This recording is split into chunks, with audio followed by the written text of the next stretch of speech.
बच्चों आदाब, नमस्कार, सत श्री अकाल। मैं सत्यनारायण उपाध्याय बनासर आपके सामने आज विद्युत धारा और उसके प्रभाव वाले चैप्टर को सारगर्भित रूप से लेके आपके सामने हाजिर हूँ।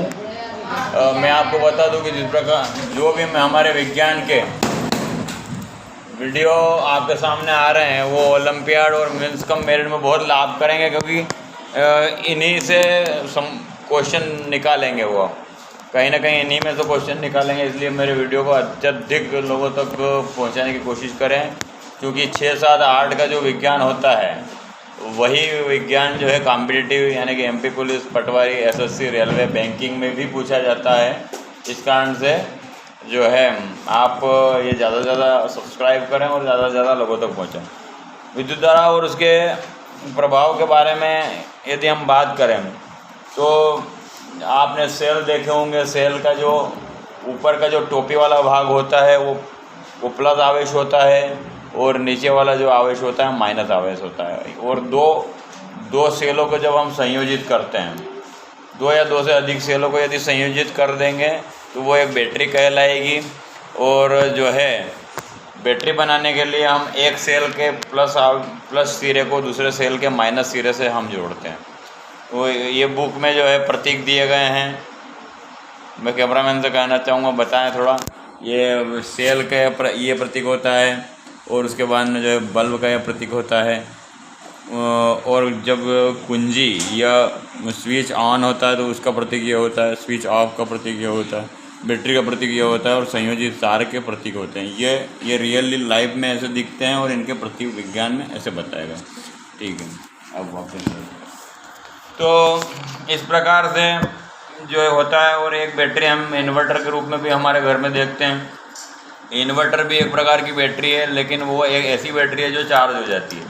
ये जो हमारे रिमोट में और जो है माइक वगैरह में जो सेल हम यूज़ करते हैं वो डिस्चार्ज होने वाले सेल होते हैं। वो एक बार डिस्चार्ज हो जाएं तो उसके बाद में उनको यूज़ नहीं किया जा सकता है। हमने देखा है कि जो है फ्यूज़ तार का उपयोग जब हम करते हैं तो बिल्कुल पतले तार को लेते हैं, ताकि क्या होता है कि जब परिपथ में धारा गलत आ जाए या शॉर्ट सर्किट हो जाए तो उस कंडीशन में फ्यूज जो है टूट जाए, और उससे क्या हो कि जो हमारे विद्युत की जो संयंत्र हैं वो कहीं ना कहीं ख़राब ना हो। उसके बाद में हम विद्युत धारा के तापीय प्रभाव पे आधारित भी बहुत सारी युक्तियाँ इस्तेमाल करते हैं, चाहे वो विद्युत हीटर हो या प्रेस हो।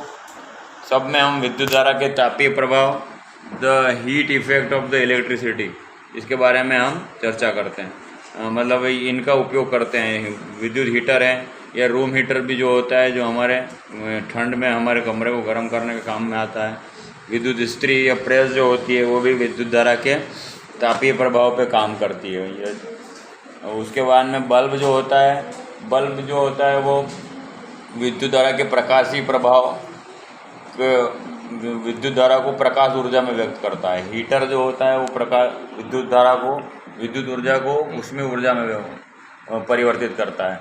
क्योंकि आपने ऊर्जा संरक्षण का नियम पढ़ा होगा कि ऊर्जा को न तो नष्ट किया जा सकता है और न ही ऊर्जा को उत्पन्न किया जा सकता है। उसे एक रूप से दूसरे रूप में परिवर्तित किया जा सकता है, रूप परिवर्तित किया जा सकता है। तो आपके एग्ज़ाम में प्रश्न आ सकता है कि हीटर किस ऊर्जा को किस ऊर्जा में परिवर्तित करता है, तो विद्युत ऊर्जा को ऊष्मीय ऊर्जा में परिवर्तित करता है। प्रेस किस ऊर्जा को किस ऊर्जा में परिवर्तित करती है, विद्युत ऊर्जा को जो है तापीय ऊर्जा में परिवर्तित। और बल्ब जो होता है विद्युत ऊर्जा को जो है प्रकाश ऊर्जा में करता है। अब हम देखते हैं कि बल्ब में भी बहुत प्रकार से चेंजेस हुए हैं। पहले पीला बल्ब आता था और वो कहीं ना कहीं उसको परिष्कृत करके फिर CFL आने लगा, CFL और ट्यूबलाइट। क्योंकि क्या होता था कि वो जो पीला प्रकाश जो उत्पन्न करता था जो बल्ब, वो हमारे आंखों के लिए भी कहीं ना कहीं नुकसानदायक था, और उसके बाद में जब और वोल्टेज भी ज़्यादा लेता था। इस कारण से CFL आया तो CFL उससे कम विद्युत खपत करते थे। उसके बाद में उसका बहुत अच्छा जो है और एक अच्छा रूप आ गया है LED जो होता है वो भी हमारे विद्युत की बहुत कम खपत करता है, और वो मीटर कम बैठता है, जिससे हमारा विद्युत का बिल बहुत कम आएगा। क्योंकि CFL में पारा भरा रहता है, और जब वो पाँव में कहीं चुभ जाए कर जाए तो हमारे पैरों में जो है सड़न की समस्या उत्पन्न हो सकती थी। ये फ्यूज़ के बारे में बताया गया है। फ्यूज़ का तार बिल्कुल पतला बनाया जाता है। कभी भी हमारे जो फ्यूज़ होते हैं उनका तार कभी भी मोटा नहीं बनाना चाहिए, ताकि जो है वो विद्युत परिपथों को नुकसान ना पहुंचे उससे। अब वो विद्युत फ्यूज़ की जगह अब MCBs आने लगे हैं। ये मॉडर्न टेक्निक आ गई है जिसमें कि MCB गिर जाती है यदि आपके विद्युत धारा जो गलत आ रही हो घर में, तो उस कंडीशन में ये जो दोनों घोड़े गिर जाते हैं और विद्युत हमारे विद्युत संयंत्र तक नहीं पहुंच पाती, जिससे वो बच जाते हैं।